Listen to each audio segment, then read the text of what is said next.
Hello student, मैं सुशील Tiwari discovery chemistry classes से आप सभी लोगों का स्वागत है।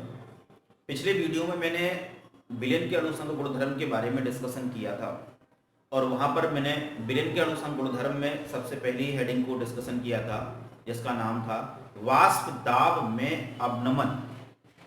वाष्प दाब में अवनमन और साथ ही साथ में मैंने हेडिंग लिखी थी वाष्प दाब में आपेक्षिक अवनमन। तो अवनमन का मतलब होता है कमी होना और वाष्प दाब में आपेक्षिक अवनमन के बारे में जब मैंने डिस्कशन किया तो वहां पर भी मैंने डिस्कशन किया था आप लोगों को कि delta P upon P not equal to small. ये पार्ट जो था वो वाष्प दाब में आपेक्षिक अवनमन को प्रदर्शित करता है। वाष्प दाब में आपेक्षिक अवनमन आपेक्षिक अवनमन को प्रदर्शित करता है। और ये जो था वो क्या था, विलेय का मोल प्रभाज। विलेय का क्या है, मोल प्रभाज। आप देख रहे होंगे उस दिन मैंने हेडिंग के बारे में जब डिस्कशन किया तो वहां मैंने आपको बताया कि वाष्प दाब में अवनमन और शुद्ध विलायक का वाष्प दाब का जो अनुपात होता है उसे वाष्प दाब में आपेक्षिक अवनमन कहते हैं। और अगर मान लीजिए इक्वल टू एम लिखा है, जैसे हम लोग मोल प्रभाज विलेय का बोलते हैं, अगर दोनों को अगर मिला दिया जाए तो ये दोनों को मिलाने पर हमारा जो नियम बनता है उसे हम लोग बोलते हैं राउल्ट लॉ, राउल्ट का नियम, राउल्ट का नियम। और राउल्ट का नियम यही कहता है कि वाष्प दाब में अवनमन और शुद्ध विलायक के वाष्प दाब का जो अनुपात होता है वह विलेय के मोल प्रभाज के बराबर होता है। इसे ही हम लोग बोलते हैं राउल्ट्स लॉ। अब इसी के आगे मैं डिस्कशन करने जा रहा हूं।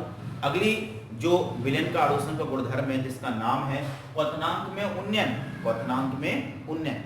अब देखो जो हेडिंग्स जो मैंने पिछली पढ़ाई थी तो वहां पर भी मैंने वही डेफिनेशन को डिस्कशन किया था। वहां अवनमन था तो कमी थी, यहाँ उन्नयन होता है तो उन्नयन का मतलब होता है वृद्धि होना। तो उन्नयन के बारे में आज मैं डिस्कशन करने जा रहा हूँ, बड़ा ध्यान से सभी लोग सुनेंगे। देखिए सिंपल सी डेफिनेशन को याद रखें कि जब किसी शुद्ध विलायक में अवाष्पशील, जैसे नॉन वोलेटाइल बोलते हैं, जैसे क्या बोलते हैं, नॉन वोलेटाइल, यानी कि ऐसा विलेय पदार्थ जिसकी वाष्प ना बने, तो जब किसी शुद्ध विलायक में अवाष्पशील विलेय पदार्थ की अल्प मात्रा को मिलाया जाता है तो बने विलेन के क्वथनांक में जो वृद्धि होती है उसे हम क्या कहते हैं, क्वथनांक में उन्नयन कहते हैं। उसे क्या बोलते हैं, क्वथनांक में उन्नयन। वही डेफिनेशंस देखो मैंने यहां पर भी डिस्कशन की है कि जब किसी शुद्ध विलायक में अवाष्पशील विलेय पदार्थ की अल्प मात्रा को मिलाई जाती है तो बने विलेन के क्वथनांक में जो वृद्धि होती है उसे क्वथनांक में क्या कहते हैं, उन्नयन। देखो मैंने एग्जांपल्स लेके भी आपको पहली हेडिंग में डिस्कशन किया था, आप उसी को एनालिसिस करते हुए समझ लेना कि क्वथनांक में उन्नयन भी देखो इसी प्रकार से हम लोग जब निकालेंगे तो वहां पर क्वथनांक के उन्नयन को हम लोग डेल्टा टीवी से प्रदर्शित करते हैं। तो क्वथनांक में उन्नयन बराबर होता है विलेन का क्वथनांक माइनस विलायक का क्वथनांक होता है। तो क्वथनांक के उन्नयन को हम लोग डेल्टा टीवी से करते हैं तो विलेन के क्वथनांक को टीएस से और विलायक के क्वथनांक को किससे लिखा, टीवी नोट से। तो फॉर्मूला हमारा बनता है डेल्टा टीवी बराबर टीएस माइनस टीवी।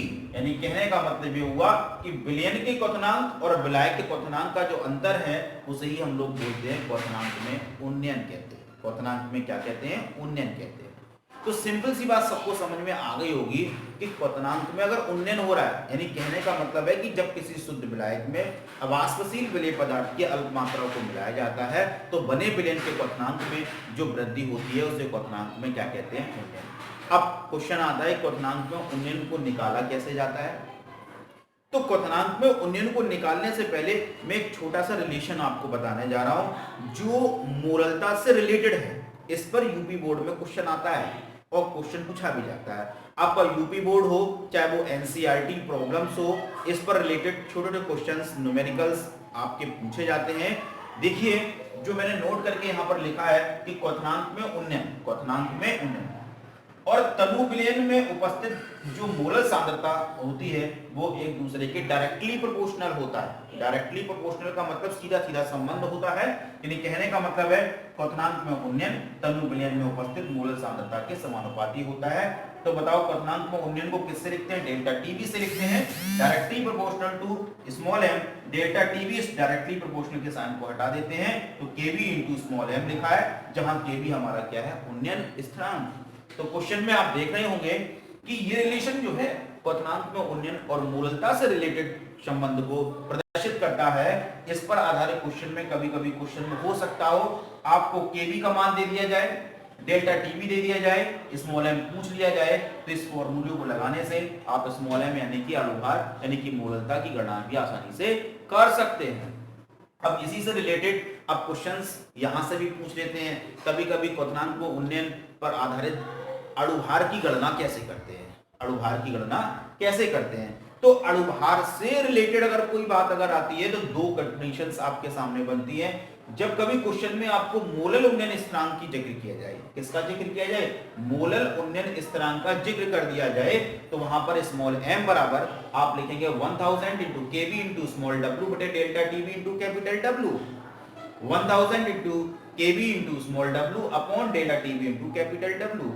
ये क्या है, जब मोलल उन्नयन स्थिरांक का जिक्र किया जाए और अणुभार की गणना करनी हो, तो जहां स्मॉल m क्या है, विलेय का अणुभार, क्या स्मॉल w क्या है, विलेय का भार, कैपिटल W विलायक का भार, केबी क्या है, मोलल उन्नयन स्थिरांक और डेल्टा टीबी का क्वथनांक में उन्नयन।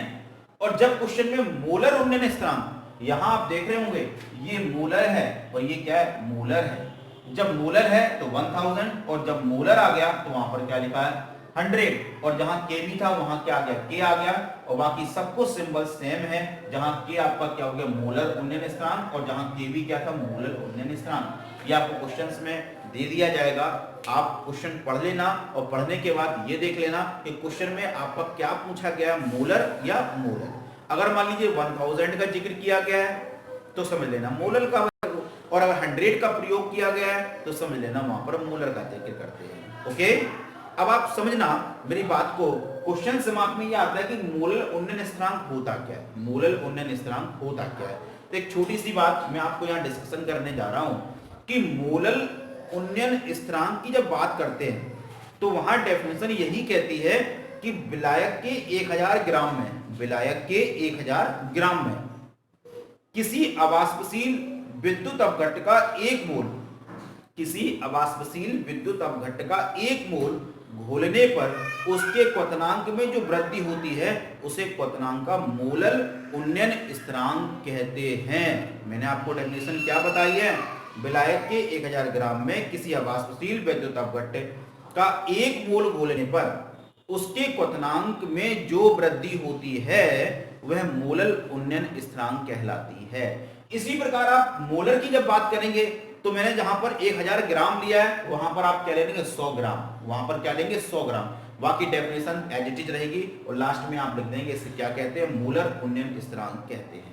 अब देखिए आज मैंने यहाँ छोटा सा टॉपिक डिस्कशन किया है जिसका नाम है क्वथनांक में उन्नयन, इसे एलिवेशन ऑफ बॉइलिंग पॉइंट्स कहते हैं। ये यूपी बोर्ड में क्वेश्चंस इस पर आता है, इसकी डेफिनेशंस पूछी जाती है, इस पर आधारित जो न्यूमेरिकल्स है वो मैंने आज आपको जो होमवर्क दिया है उसी पर मैंने असाइनमेंट सेंड किए, आप सभी लोग उसको करेंगे।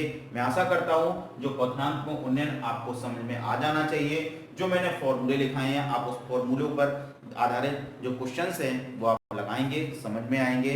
ओके, मेरे इस चैनल को शेयर जरूर करिए, लाइक करिए और साथ ही साथ में सब्सक्राइब अवश्य करें। Okay, thank you.